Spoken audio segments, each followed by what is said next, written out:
Hey, Mofo said if JB would have coached Shaun King, he'd have been Malik Henry.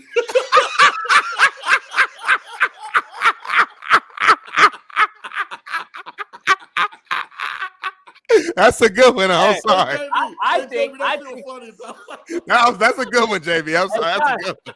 I think the chat all played in the league, coached in the league, and recruited better than all of us. Oh my God! Hey, JB, that was funny though. God damn. Hey, hold on. Shout out to Malik, by the way, too. Shout out to Malik. Ain't no diss to Malik. That's funny though. Malik been on the show. He can come back. Yeah, I know. That's it. All right, let's dive into some games, Shaun, real quick. I got to ask you, upset alert. I'm leaning KU over BYU as my lock pick of the week, man. I just think that's going to happen. I think KU is actually going to go on a roll here. Their season's done, but I think they're going to play spoiler for a lot of people, and they're probably going to beat Colorado and BYU. That's just my gut. But what do I know? I got two upset specials, and Kansas beating BYU is one of them. I just think BYU is the Miami of the West Coast. They've been living on the edge since game one. They've been like, if people don't really watch BYU because of how late they play, so all they see is the record. They haven't really seen the games. This might be the luckiest rabbit shoe team in the history of college football. My other upset alert this weekend, very, very tricky situation. Dan Lanning and the Oregon Ducks are going to Camp Randall to play Wisconsin. I'm telling you, I just got a sneaky feeling this is going to be a fourth quarter game.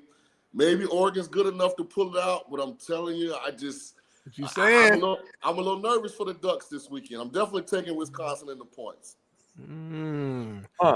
So tell me, I need the game-winning Saturday parlay. Like what? Give me what's the 3-game parlay that Big Smitty should listen to from Shaun King? Well, I got two games that I love. Take Kansas and Wisconsin, parlay them together plus the points for both. I think Kansas is 2.5. I forget what Wisconsin is. I don't have it right in front of me, but Wisconsin's minus 13 or plus 13. So plus 13. So take Wisconsin plus almost 2 touchdowns. 13.5. It's a hook. There's a hook. There's a hook in there. Kansas plus 2.5. That's what I would put if you want to parlay something. I heard what he said, y'all. Hey, historically, Utah's the play versus Colorado, because they've dominated this series. They've dominated at Folsom, but this is such a bad Utah team on offense. Like, no matter how good they are, I don't know that they can hold Colorado to 0. 20. Yeah, you know what I mean? Like, and I feel like that's what it would take. Colorado, smack them around. All right, let me ask you a game. It's a very critical one in this race. Arizona State, K-State. Both 7-2, both 4-2 in the Big 12. It's in Manhattan. Kenny Dillingham is up for Coach of the Year, as he should be. Turned that program around. That's your boy. In a year and a half. Where are you at with that game? It's K-State minus 7.5. I think that's a little bit. It's in Manhattan, right? Yep. Yeah, K-State wins and covers. That was an easy one. He didn't even think about it. Think they win by 8, huh? Yeah, I think they win by double digits. It's a tough place to play. K-State very rarely loses at Kansas State as a favorite. Like, all right. K-State's not a college football playoff team, but they're a rock-solid team with really good coaching, discipline. Yeah. Arizona State going from Phoenix to Manhattan, it's going to be freezing. Yeah, I just think I think it favors K-State. Another SEC matchup: Missouri 7-2, South Carolina 6-3. South Carolina is playing really, really good right now. It's in South Carolina. Columbia is a tough place to win. South Carolina minus 13.5 seems a bit. I mean, Missouri's like one of the great stories in the country, just because Brady Cook been hurt so much. Like, Brady Cook is a NFL caliber quarterback, and I mean, I couldn't touch a Missouri game until I saw Brady Cook in warmups. Like, hat tip to Beamer. Like, he got South Carolina playing some really good ball. I think it's in Columbia, right? Which is tough to play. So I think South Carolina win it. Do I trust them to cover a double-digit spread? No. But then with Missouri's quarterback situation, who the hell knows? All right, Florida LSU, man. DJ Lagway's back. Is he enough to help them plus 3.5? Yeah, I think Florida's got a chance to win this game. What? Man, listen, I don't mind.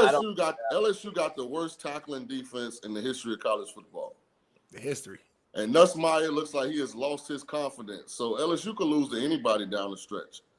This is not the LSU that was rolling. Like, you just got to think about it. But that defense was atrocious versus Alabama. And Florida's feeling good. They've rallied behind Billy Napier. You know, they're playing teams tough, man. So I know they just got boxcarred by Texas, but, I mean, before that, I mean, they took Tennessee to overtime. They took Georgia. That Georgia game was a nip and tuck game until the fourth. So I think they got a chance to beat LSU. This is a letdown spot for LSU.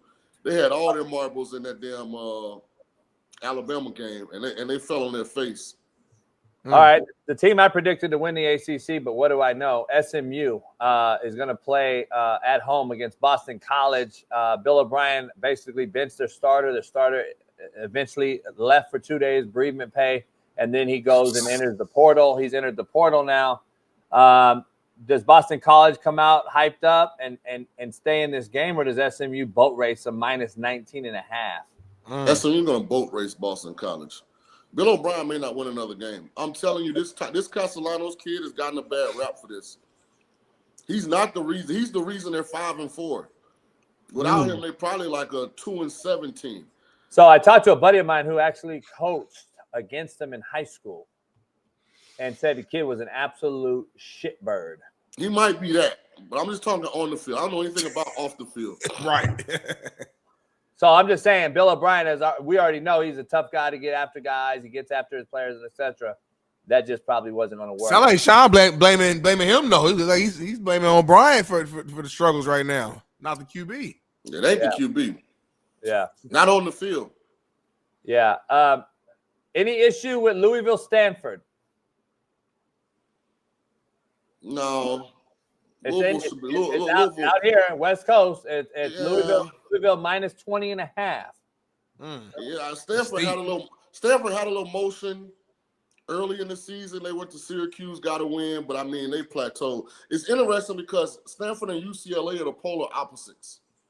Stanford has some motion early. Now they're garbage. UCLA was garbage early. Now they're making some noise.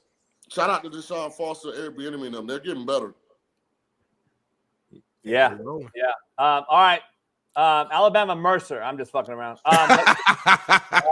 Hey, Mercer 9-1 though, quite as kept. All right, let's dive. Pittsburgh, Clemson. All right, minus 12. Clemson minus 12. It's in Pittsburgh. That's tricky Pittsburgh right there. Hasn't played well the last 3 or 4 weeks.